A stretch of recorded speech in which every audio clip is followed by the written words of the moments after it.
Hello teachers, வணக்கம். Welcome to our channel. நம்ம சேனலுக்கு நீங்க புதுசா இருந்தா மறக்காம சப்ஸ்கிரைப் பண்ணிக்கோங்க. தொடர்ந்து டெட்டுக்கு சைக்காலஜிக்கு மேக்ஸ்க்கு நம்ம வீடியோஸ் கொடுத்துட்டு இருக்கோம். இன்னைக்கு நம்ம பார்க்க போறது அடுக்கு விதிகள். ரொம்ப ரொம்ப முக்கியமான topic teachers. So video skip பண்ணாம ஃபுல்லா பாத்துருங்க. வீடியோக்கு போறதுக்கு முன்னாடி நம்மகிட்ட டெட்டு சைக்காலஜிக்கு புக் அவைலபிளா இருக்கு. இந்த புக்கோட சிறப்பு அம்சம் என்னன்னு பார்த்தோம்னா 2012 இருந்து லாஸ்டா நடந்த 2025 வரைக்கும் ப்ரீவியஸ் கொஸ்டின் ஃபுல் கலெக்ஷன்ஸ் இருக்கு. வித் ஆன்சரோட இருக்கும். அதே மாதிரி பைலிங்குலா இருக்கும். தமிழ் மீடியம் இங்கிலீஷ் மீடியம் ரெண்டு பேருக்கும் யூஸ் ஆகிற மாதிரி இருக்கும். ஏன்னா நம்ம எங்க எக்ஸாம் கவர்மெண்ட்ல எழுத போறது பைலிங்குலா இருக்கும். தமிழ் அண்ட் இங்கிலீஷ்ல தான் இருக்கும். அந்த கன்ஃபியூஷன் நமக்கு அந்த இடத்துல வந்துடக்கூடாது அப்படின்றதுக்காக புக்குமே நம்ம பைலிங்குலா மேக் பண்ணியிருக்கோம். அது போக இம்பார்ட்டன்ஸ்க்கு நம்ம எதிர்பார்க்கக்கூடிய எக்ஸ்பெக்டேஷன் பாயிண்ட், முக்கியமான பாயிண்ட்ஸ் எல்லாம் இதுல தொகுத்து கொடுத்துருக்கோம். So previous year question plus important points எதெல்லாம் வருமோ அதுவும் சேர்ந்து இந்த ஒரே புக்கா இருக்கு. இந்த புக்கு உங்களுக்கு வேணும் அப்படின்னா இந்த ஸ்கிரீன்ல தர நம்பருக்கு வாட்ஸ்அப் பண்ணுங்க.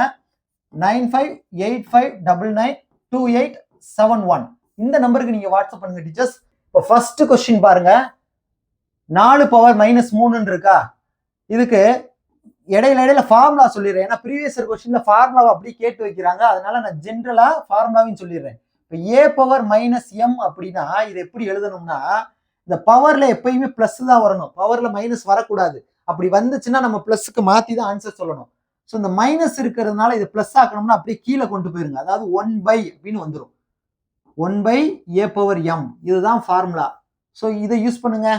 பாருங்க, ஏக்கு பதிலாக 4 இருக்கு, எம்முக்கு பதிலாக என்ன இருக்கு, -3 இருக்கா? அப்ப என்ன பண்ணோம், 1/ன்னு போட்டு பிளஸ்ல எழுதிடலாமா? அப்ப இது என்ன வரும் பாருங்க, 1/, இது கீழே வரப்ப என்ன ஆயிரும், பிளஸ் ஆயிரும். அப்ப 4 பவர் 3ன்னு வந்துடும். 1/4 கியூப்னு என்ன அர்த்தம், இந்த கீழே இருக்க நம்பரை என்ன பண்ணணும், 3 தடவை போடணும். மேல 3 தானே இருக்கு, அப்ப இந்த நம்பரை 3 தடவை பெருக்கணும்னு அர்த்தம். பெருக்குங்க. 4 16, 16 × 4 என்ன வரும், 64ன்னு வந்துடும். Okay teachers. ஸோ இந்த மாதிரி தான் செய்யணும். அடுத்து இப்போ இந்த சம பாருங்களேன். 1/2 பவர் -3 இருக்கு. நான் தான் சொன்னேன், இப்போ இதை மேல கொண்டு போயிருங்க. நீங்க ஃபார்முலாலாம் விடுங்க. 1/a பவர் -m இதுக்கு என்ன ஃபார்முலானா a பவர் m இதுதான் ஃபார்முலா. அதாவது இது மேல போறப்ப அந்த மைனஸ் என்னவாயிரும், பிளஸ்ஸா மாறிடும். நீங்க ஃபார்முலாவை படிச்சுக்கோங்க, ரொம்ப நல்லதுதான். பார்த்தவொடனே ஆன்சர் பண்ணணும்னா நான் சொல்ற அந்த லாஜிக் ஞாபகம் வச்சுக்கோங்க. இப்போ இந்த எப்பவுமே நமக்கு பவர் என்ன வரணும், பிளஸ்ல வரணும். அப்ப இதை மேல கொண்டு போயிட்டீங்கன்னா பிளஸ் ஆயிரும். இப்போ இது என்ன வந்துடும், 2 கியூப்னு வந்துடும். இப்போ 2 கியூப்னா என்ன மீனிங், 2 3 தடவை பெருக்கணும். பெருக்குங்க. 2 4 4 2 8. ஸோ இதுக்கு ஆன்சர் 8. அடுத்து பாருங்க, இதுக்கு என்ன ரூல் அப்படின்னா a power m into a power n that is equal to a power m plus n. Sir ஒன்றும் புரியல, நீங்க நினைக்கிறது புரியுது எனக்கு. பாருங்க, பெருக்கல்ல இங்க பேஸ் அடிமானம் ஒரே மாதிரி இருந்தா அடுக்க கூட்டணும். எழுதிருக்காங்களா, அவ்வளவுதான். இங்க பெருக்கல்ல கீழே இருக்கிறது ஒரே மாதிரி இருக்கா, அதை ஒரு தடவை எழுதிக்கங்க. மேல இருக்கிறத கூட்டிருங்க. இதுதான் ஃபார்முலா. ஸோ இதுபடி செய்யுங்க. பாருங்க, கீழே இருக்கிறது ஒரே மாதிரி இருக்கா, இதை ஒரு தடவை எழுதிக்கங்க. இப்ப அடுக்க பவரை கூட்டிருங்க. 5 -3 இதை சுருக்கமா. இப்போ -2, 5ல 3 போச்சுன்னா 2ன்னு வரும். ஸ்கொயர்னா அர்த்தம் 2 தடவை பெருக்கணும். இந்த கீழே இருக்க நம்பரை 2 தடவை பெருக்கணும், அதான் ஸ்கொயருக்கான அர்த்தம். இருக்குங்க. மைனஸ் மைனஸ் பிளஸ் ஆயிரும்.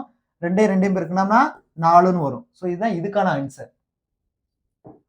அடுத்த கொஸ்டின் பாருங்க டீச்சர்ஸ். இப்போ இதுக்கு என்ன ஃபார்முலா பார்த்தோம், a power m into a power n equal to a power m plus n சொன்னா, பேஸ் சேமா இருந்தா பவர் என்ன பண்ணீங்க, கூட்டினீங்களா? இது எப்ப, பெருக்கல்ல. ஆனா அங்க வகுத்தல்ல இருக்கு பாருங்க.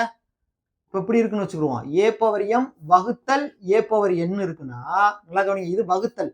வகுத்தலை பொறுத்த வரைக்கும் பேஸ் சேமா இருந்தா பவரை கழிக்கணும்.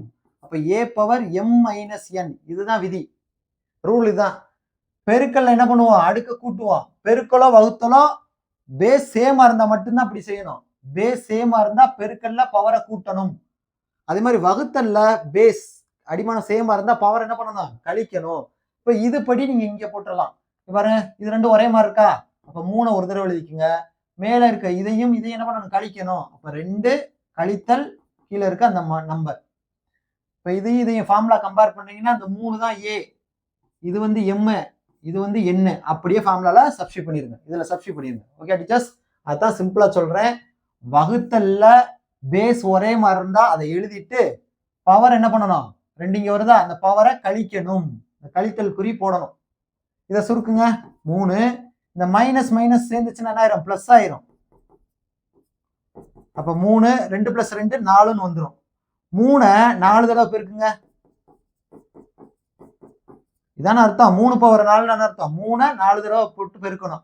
இப்போ 3 9 3 9. இப்போ இது ரெண்டையும் பெருங்க. 9 81. ஸோ இந்த கொஸ்டினுக்கு ஆன்சர் 81. டீச்சர்ஸ் அடுக்கு விதி புரியும்னு நினைக்கிறேன். இந்த 4 விதி தான். இதை வச்சு ஞாபகம் வச்சுக்கிட்டீங்கன்னா ஈஸியா நம்ம செஞ்சிடலாம். இதே மாதிரி அடுத்த கொஸ்டின் பார்க்கலாமா? விடையை அடுக்கு குறியீட்டில் சுருக்கி எழுதுக. வரக்கூடிய ஆன்சரை நம்ம பவர்ல தான் எழுதணும். அதான் கேட்குறாங்க. இப்போ ஃபர்ஸ்ட் நம்ம இதை எடுத்துக்கிடுவோம்.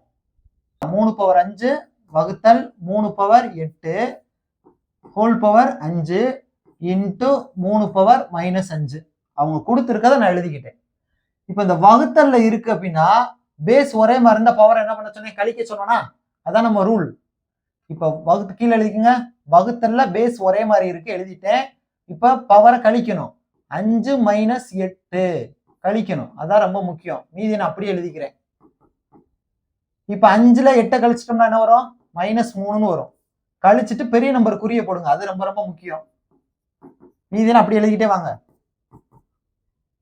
அடுத்து பவருக்கு பவர் வந்தா ரெண்டையும் பெருக்கணும். அதை ஞாபகம் வச்சுக்கோங்க டீச்சர். பவருக்கு பவர் வந்தா ரெண்டையும் பெருக்கணும். அது ஒரு ரூல் இருக்கு. A/m ஹோல் பவர் n இப்படி வருதுன்னு வச்சுங்க. ஒரு பவர் வந்து திரும்ப இன்னொரு பவர் வந்துச்சுன்னா அந்த ரெண்டு பவரையும் பெருக்கணும். அப்ப A/m × n இது ஒரு விதி. அடுக்கு விதியில இது ஒண்ணு இருக்கு. பவருக்கு பவர் வந்தா அந்த ரெண்டு பவரையும் பெருக்கணும்னு அர்த்தம். அந்த பவருக்கு பவர் வந்திருக்கு. இப்ப இது ரெண்டையும் பெருக்கிருங்க. -3 5 ரெண்டையும் பெருக்கணும்னா 3 15 ஒரு மைனஸ் இருக்கு. அப்ப -15ன்னு வந்துடும். இங்க மீதி அப்படியே எழுதிக்கங்க. இப்ப பெருக்கல்ல பேஸ் ஒரே மாதிரி இருக்கு. அதை எழுதிக்கிறோமா? அப்ப பவர் என்ன பண்ணணும்? அப்படியே கூட்டிடணும். அவ்வளவுதான். அப்படியே சேர்த்து எழுதுங்க. இப்ப இதை சுருக்கிறோமா? இப்ப 3 -15 -5 கூட்டினா கூட்டல்னா உடனே குறிய பார்த்து கூட்டிடக்கூடாது. குறிய பாருங்க. இதுவும் மைனஸ் இதுவும் மைனஸ். ரெண்டு ஒரே மாதிரி இருந்தா கூட்டணும். அப்ப 15 5 கூட்டினா 20. இதுதான் பெரிய நம்பர், அதோட குறி. அப்ப 3 பவர் -20ன்னு நமக்கு ஆன்சர் வருது. புக்லயும் அதான் கொடுத்துருக்காங்க. 3 பவர் -20. டீச்சர் இப்ப இந்த கொஸ்டின் பாருங்க. இந்த கொஸ்டின் பாக்குறதுக்கு முன்னாடி ஒரு சின்ன விஷயம் கவனிக்கணும். இப்ப -1 4 தடவை போட்டா நமக்கு என்ன வரும் அப்படின்னா என்ன அர்த்தம்? அப்ப -1 4 தடவை பெருக்கணுமா?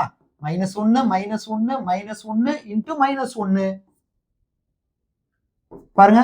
இப்ப மைனஸ் இந்த மைனஸ் மைனஸ் என்ன ஆயிரும்? பிளஸ் ஆயிரும். இந்த மைனஸ் மைனஸும் பிளஸ் ஆயிரும். அப்போ 1 எத்தனை தடவை இருக்கு? 1 2 3 4 தடவை இருக்கா? இப்போ 1 4 தடவை இருக்கு. சார் இந்த மைனஸ் எங்க சார் போச்சு? அதான் சொல்றேன், அது பிளஸ் ஆயிருச்சு. இந்த மைனஸ் மைனஸ் என்ன ஆயிரும்? பிளஸ் ஆயிரும். இந்த மைனஸ் மைனஸ் என்ன ஆயிரும்? பிளஸ் ஆயிரும். அப்ப இதுல இருந்து நம்ம தெரிஞ்சுக்கிறது என்ன? அடுக்குல இரட்டைப்படை எண் வந்துச்சுன்னா அந்த மைனஸ் பிளஸ் ஆயிரும். இங்கிலீஷ்ல even number, power even number வந்துச்சுன்னா இந்த நம்பரோட மைனஸ் பிளஸ்ஸா மாறிடும். இதை மட்டும் ஞாபகம் வச்சுக்கணும் டீச்சர்ஸ். இதுபடிதான் இங்க செய்ய போறேன். இப்ப இதை எடுத்துக்கோங்க. இந்த -3 பவர் 4ங்கிறது என்ன ஆயிரும்? +3 பவர் 4ன்னு மாறிடுமா? ஏன்னா அடுக்குல என்ன இருக்கு? 4ங்கிறது ஈவன் நம்பர். அப்ப அந்த மைனஸ் என்னவாயிரும்? பிளஸ்ஸா மாறிடும். இன்டு இந்த 4 வந்து இந்த ரெண்டு நம்பருக்கும் பொதுவா இருக்கு. இதுக்கு ஒரு ஃபார்முலா சொல்லுவாங்க. A/B ஹோல் பவர் m அப்படி இருந்துச்சுன்னா இதை தனித்தனியா எழுதலாமா? A/m/B/m. மொத்தத்துக்கும் பவர்ல இருக்கிறத நம்ம தனித்தனியா எழுத முடியும். இது ஒரு ஃபார்முலா. அதுபடிதான் நான் எழுதுறேன். இந்த 5/3 ஹோல் பவர் 4 இருக்கா? இந்த 4 தனித்தனியா கொடுத்துருங்க. இப்ப 5/4/3 பவர் 4ன்னு வந்துடும்.